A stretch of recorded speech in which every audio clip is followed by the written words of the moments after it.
क्योंकि माननीय अध्यक्ष महोदय, इसमें इस प्रोजेक्ट को उद्देश्य यही था कि इससे वहां लोकल स्तर पे नौकरियां, रोजगार बढ़े। 500 लोगों को नौकरी देने का इसका लक्ष्य था।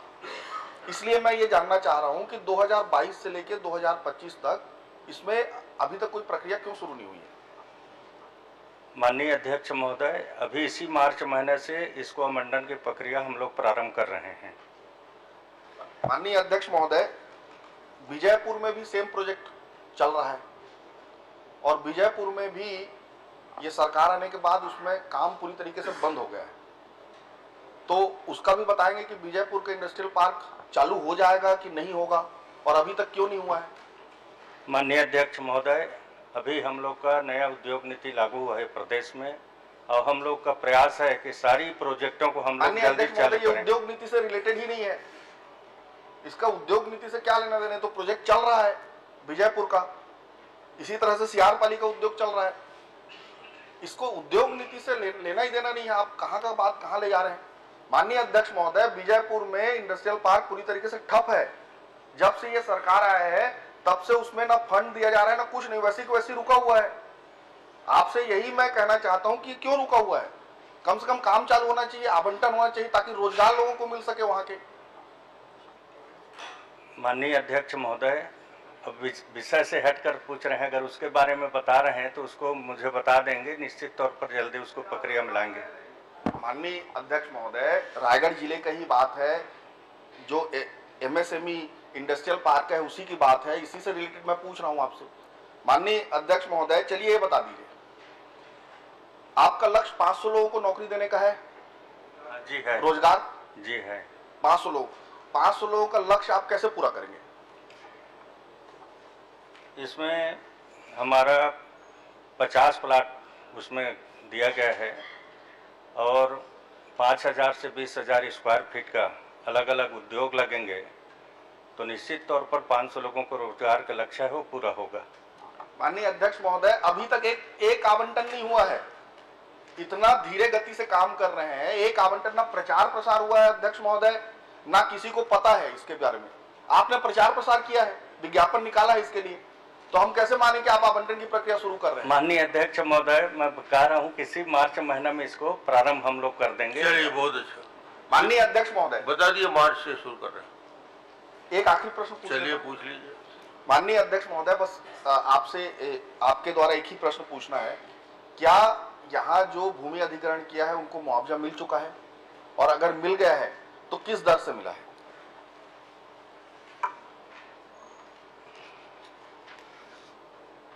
माननीय अध्यक्ष महोदय, जितने भी अधिकृत जमीन किया गया है उनको सभी को मुआवजा मिल चुका है, किसी का कोई शिकायत प्राप्त नहीं हुआ है। श्री दलेश्वर साहू, क्रमांक 5। अध्यक्ष महोदय जी, मेरा समूह जल प्रदाय योजना राजनांदगांव के बारे में है, जिसमें मैं LB नगर समूह जल योजना के बारे में संरचना 13 घटक पे होना है, जिसमें मैं 2 घटक के बारे में बात करूंगा, इंटकबेल और MBR। माननीय मंत्री जी से यह बताने की कृपा करेंगे कि जो स्वीकृत संरचना इंटकबेल और जल शुद्धिकरण संयंत्र का निर्माण कौन कौन से स्थलों का नक्शा खसरा बताने की कृपा करेंगे।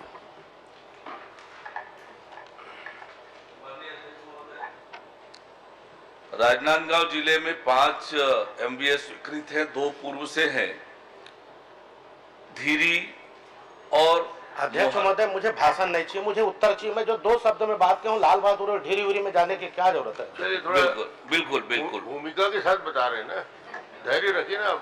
आपको अवसर दूंगा, पहले मंत्री जी का पूरा जवाब सुन ले, फिर प्रश्न कर सकते हैं। जल जीवन मिशन के अंतर्गत पूर्व से 2 संचालित है। जल जीवन मिशन से 3 MBS स्वीकृत हुए हैं। माथर डबरी लागत 14 करोड़ का, जिससे 12 गांवों को पानी मिलेगा। सूखा नाला बैराज और घुमरिया नदी से जिसके लिए पानी आएगी। LB नगर, जिसकी लागत 21.35 करोड़ है, 20 ग्रामों के लिए पानी की व्यवस्था होगी। खातू टोला बैराज और झूरा नदी से पानी लाने की योजना है। मोगरा MVS जिसकी लागत 396.47 करोड़ है। 330 ग्रामों को पानी पेयजल मिलेगा। सेमर बांधा, एनीकट और शिवनाथ नदी से ये आएगा।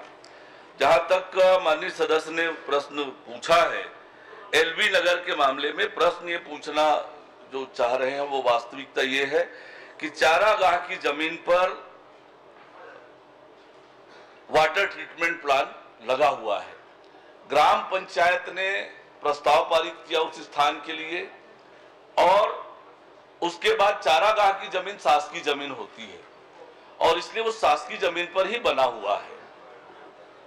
अध्यक्ष महोदय, मैंने सिंपल सा क्वेश्चन, साधारण सा उत्तर चाहूँ कि कौन से नक्शा खसरा में आपने मेरे पास जो प्रस्तुत किए हो, आपने जो उत्तर दिए हो वो कृषि भूमि है और किसी किसान का जमीन है। आपने समला चारागाह की बात कर रहे हो, मेरे पास जो उत्तर दिए हो आप जांच करा लीजिएगा साहब। तो आप सिंपल से कौन से नक्शा खसरा में दिए हो ये भर बता दो। नक्शा खसरा आपको उपलब्ध कराया है माननीय सदस्य महोदय और मैं आपको सुना भी देता हूं पढ़कर।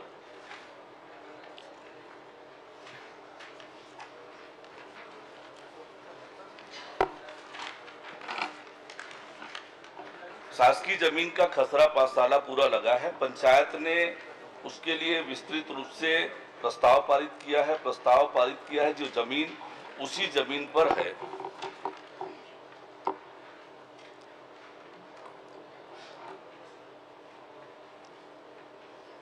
स्पष्ट रूप से खसरा में मेहतर पिता पीताम्बर अन्य कृषक का नाम सामिला चारागाह माद में दर्ज है। ये खसरा, नक्शा, साला सब कुछ आपको उपलब्ध कराया है।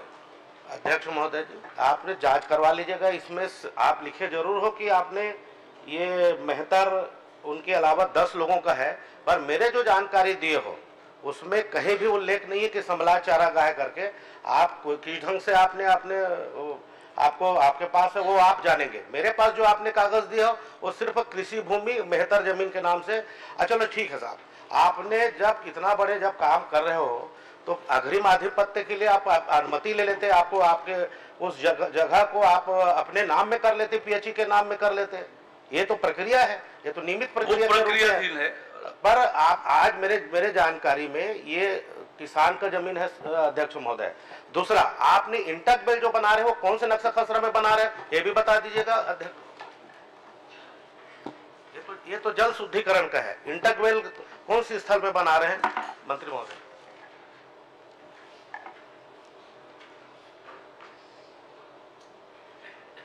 शासकीय भूमि पर ही बनाए जा रहे हैं माननीय सदस्य महोदय। अध्यक्ष महोदय, शासकीय जमीन पर ही सारा काम हुआ है और जिस पे पंचायत का प्रस्ताव होता है, आगे और समितियों में उसका अनुमोदन होता है, शासकीय जमीन पर बनाया हुआ है। और यदि किसी तरह से कोई शिकायत हो तो माननीय सदस्य मुझे उपलब्ध करा लें, निश्चित रूप से हम जांच करा लेंगे। अध्यक्ष महोदय, मैं सिंपल से खातू टोला बैराज पानी का स्रोत झूरा नदी का उल्लेख है। आपके ही कार्यकाल में आपने खातू टोला बैराज बनाए, उसी के नीचे में एक एनीकट भी बनाए हैं कि उस शुद्ध रूप से लाल बहादुर में पानी जाने के लिए आपने करोड़ों रुपए करके एनीकट बनाए साहब। आप उसके बाद उस एनीकट आपके DPR में भी वो एनीकट का उल्लेख है।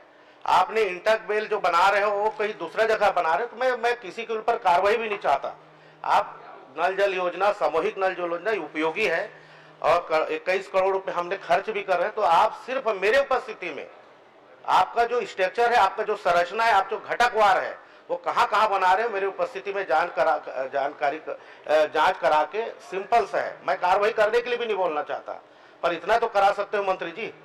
निश्चित रूप से सदस्य महोदय की उपस्थिति में जो स्वीकृत योजना है उसके अनुरूप काम हुआ है नहीं हुआ है, निश्चित रूप से जांच करा। क्रमांक 6 श्री द्वारिकाधीश यादव जी। माननीय अध्यक्ष महोदय, मैं आपके माध्यम से माननीय मंत्री जी से पूछना चाहता हूं। माननीय मंत्री जी, मेरा सवाल काफी गंभीर है। मेरे विधानसभा क्षेत्र के नगर पालिका बागबहरा में पेयजल की काफी गंभीर समस्या है। लेकिन आपके उत्तर से गंभीरता उस समस्या का हल हो ऐसा प्रतीत नहीं हो रहा है। आप बहुत ज्यादा गंभीर हो गए, 5वीं बार गंभीर समस्या ही उतना ही है माननीय अध्यक्ष महोदय, उसी लेवल का समस्या है। माननीय मंत्री जी, मामा हाँ पढ़ के आते हैं आज? बिल्कुल, अब देख के कैसे पढ़ा? अरे पढ़ नहीं रहा हूँ, सवाल कर रहा हूँ। दिन पढ़ा अच्छा, आप बाघ बाहर के साथ अन्याय मत करो भाई, आप वहाँ के भाषा हो, उधर वाले अन्याय कर रहे हो उसको देखिए आप। अजय जी, आज द्वारकाधीश बहुत गंभीर है, आप छेड़िए मत उनको। चलिए माननीय मंत्री जी, आप मेरे सवाल के जवाब में ये दिए हैं कि कोई प्रस्ताव प्राप्त नहीं हुआ है।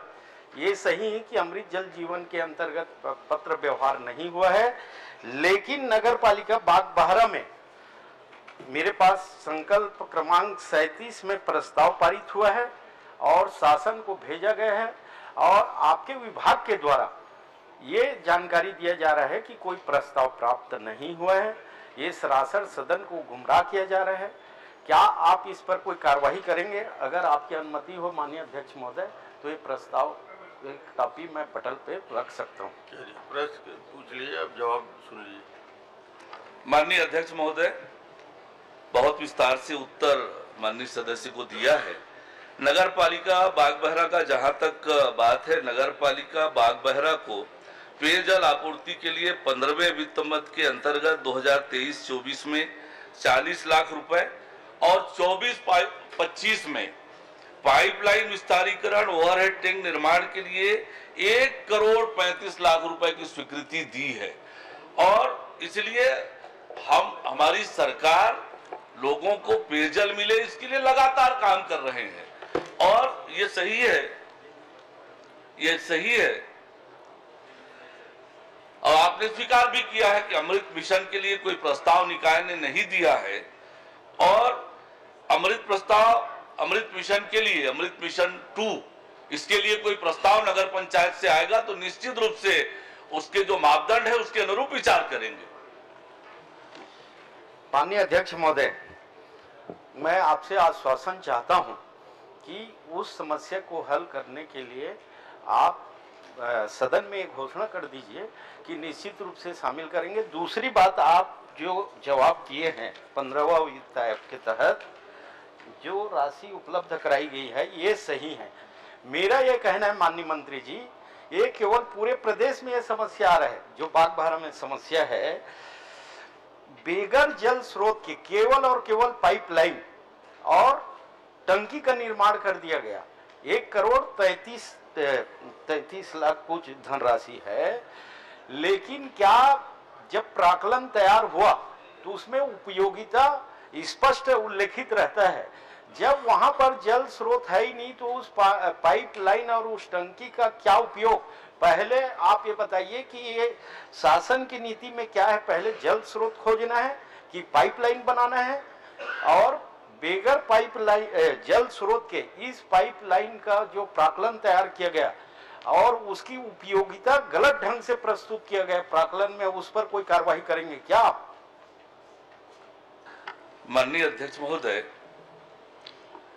माननीय सदस्य महोदय सारी चीजों को स्वीकार कर रहे हैं कि अमृत मिशन से कोई प्रस्ताव नहीं गया। अमृत मिशन के लिए 1 करोड़ 35 लाख रुपए दिया है, वो भी स्वीकार कर रहे हैं।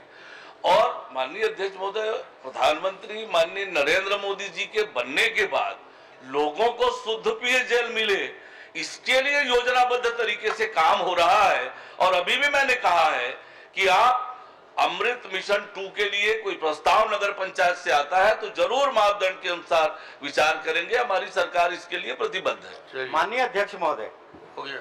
पालिका चूंकि छोटी संस्था है वो प्रस्ताव भेजता है, लेकिन उस समस्या का हल किस योजना में होगी वो शासन के उच्च स्तर पर तय होनी चाहिए। दूसरी बात, आप जो मेरा सवाल ये था कि जल स्रोत के बेगर पाइपलाइन का निर्माण किया गया जिसमें समस्या हल नहीं हुआ, राशि का दुरुपयोग हुआ, इस पर कोई कार्रवाई करेंगे क्या? आप तो दूसरे दिशा में ले जा रहे हैं।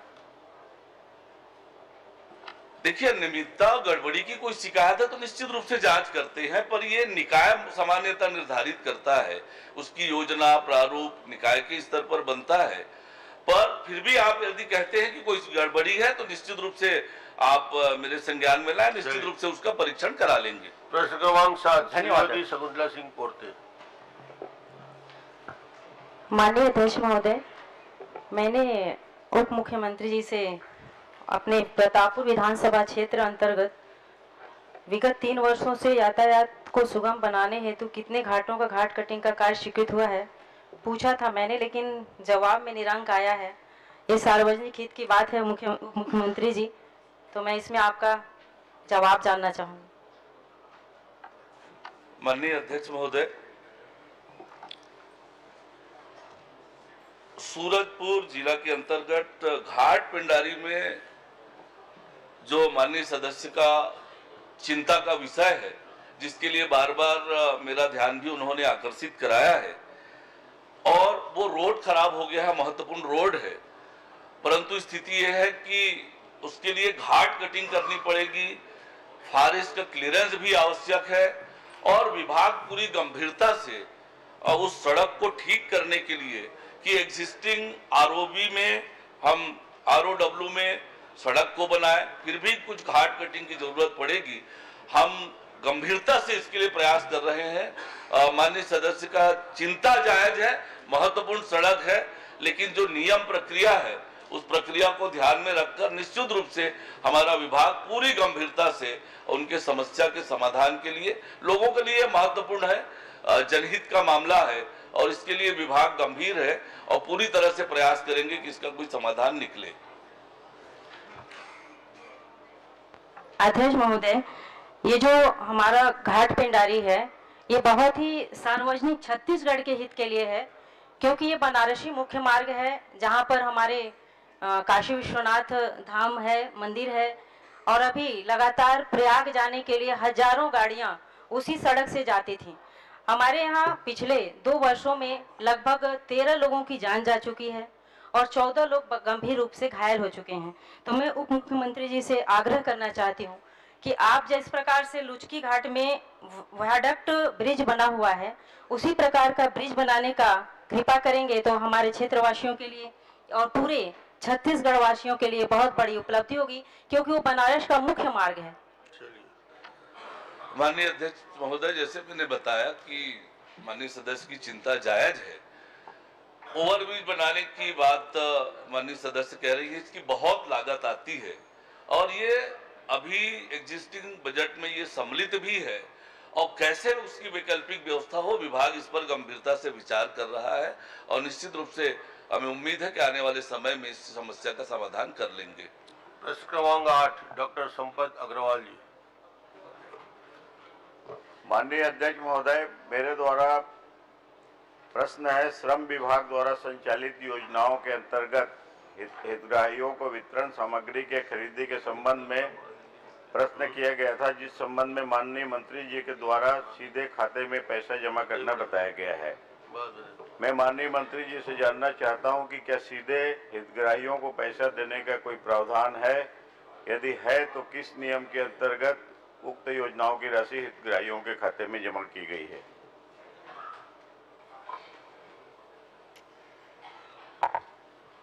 माननीय अध्यक्ष महोदय, भारत सरकार के द्वारा 22 मार्च 2021 को निर्देश हुआ कि जो भी सामग्री हम लोग देते हैं उसको उनके खाते में सीधा डीबीटी के माध्यम से राशि ट्रांसफ़र किया जाए, और छत्तीसगढ़ में 22 मार्च 2023 को ये लागू हुआ, और अभी जितने भी हितग्राही के सामग्री मूलक योजनाएं हैं उनके खाते पर सीधा बैंक खाते में डीबीटी के माध्यम से ट्रांसफ़र करते हैं। माननीय अध्यक्ष महोदय, माननीय मंत्री जी, उक्त योजना के लिए हितग्राहियों का चयन किस आधार पर किया गया है? क्या जिन हितग्राहियों को अपात्र किया गया उनको योजनाओं का लाभ नहीं मिला है, उस संबंध में संबंधित हितग्राहियों को सूचना दी गई है? अगर नहीं तो क्यों?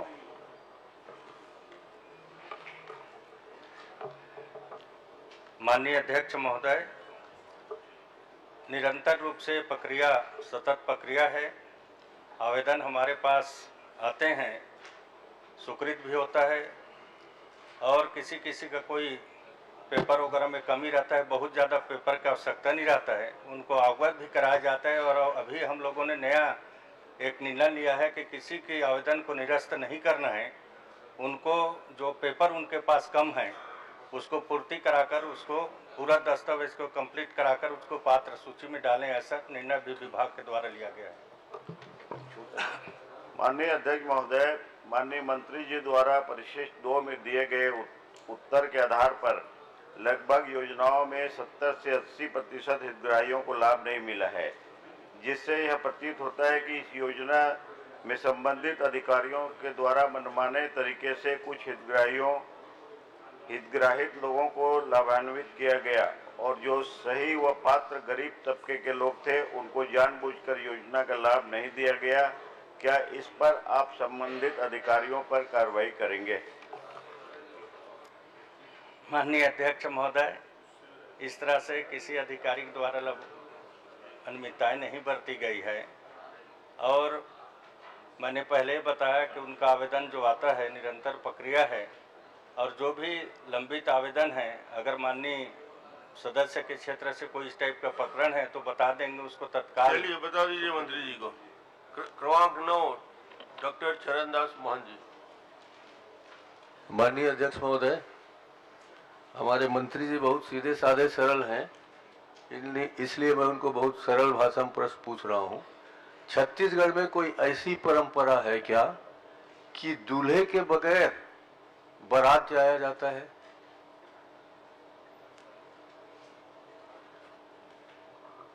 माननीय अध्यक्ष महोदय, अब जैसे माननीय नेताजी का मैं इशारा समझ रहा हूं कि हम लोग दिल्ली और बॉम्बे में इन्वेस्टर सम्मेलन किए थे, शायद उसके इशारा कर रहे हैं वो, तो निश्चित तौर पर नया उद्योग नीति हमारा बना है और सभी सरकारों ने अपने अपने उद्योग नीति को लेकर बाहर में जाते हैं और उद्योगपतियों को आमंत्रित करते हैं कि हमारे प्रदेश में आकर वो आप उद्योग स्थापित करें।